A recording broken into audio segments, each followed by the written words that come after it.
আসসালামু আলাইকুম রহমতুল্লাহ। প্রিয় ভিউয়ার্স, আশা করি আপনারা সবাই ভালো আছেন। তো 2024 সালের এইচএসসি পরীক্ষার রেজাল্ট কবে প্রকাশ করা হবে এটা জানালো শিক্ষা বোর্ড।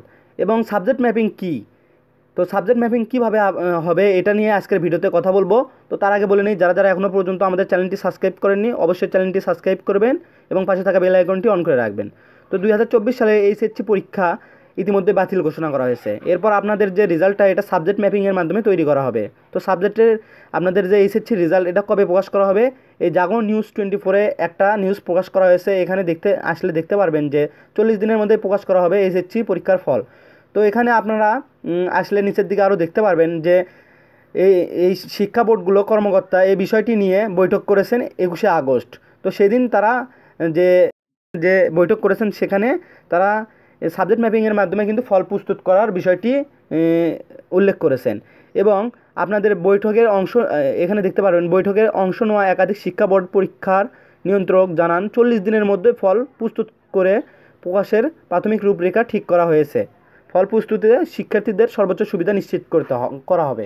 অর্থাৎ আপনাদের 40 দিনের মধ্যে কিন্তু আপনাদের ফল প্রকাশ করা হবে এবং আপনাদের কিন্তু সর্বোচ্চ সুবিধা দিয়ে কিন্তু আপনাদের রেজাল্টটা মানে সাবজেক্ট ম্যাপিংয়ের মাধ্যমে রেজাল্টটা তৈরি করা হবে।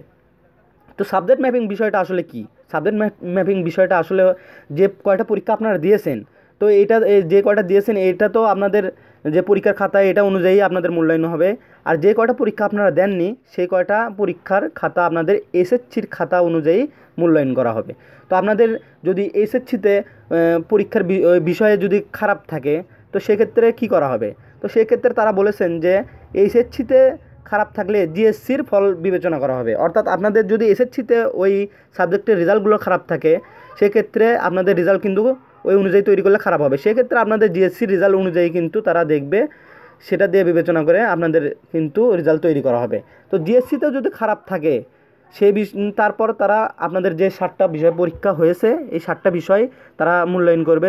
যদি আপনাদের এই 7টা বিষয়ে পরীক্ষা আপনারা ভালো দিয়ে থাকেন তো সেক্ষেত্রে আপনাদের রেজাল্টটা কিন্তু আপনাদের ভালো হওয়ার সম্ভাবনা আছে। তো আজকের ভিডিওটি এই পর্যন্তই। যাদের ভিডিওটি ভালো লেগেছে অবশ্যই লাইক কমেন্ট শেয়ার করবেন এবং চ্যানেলটি সাবস্ক্রাইব করবেন। ধন্যবাদ।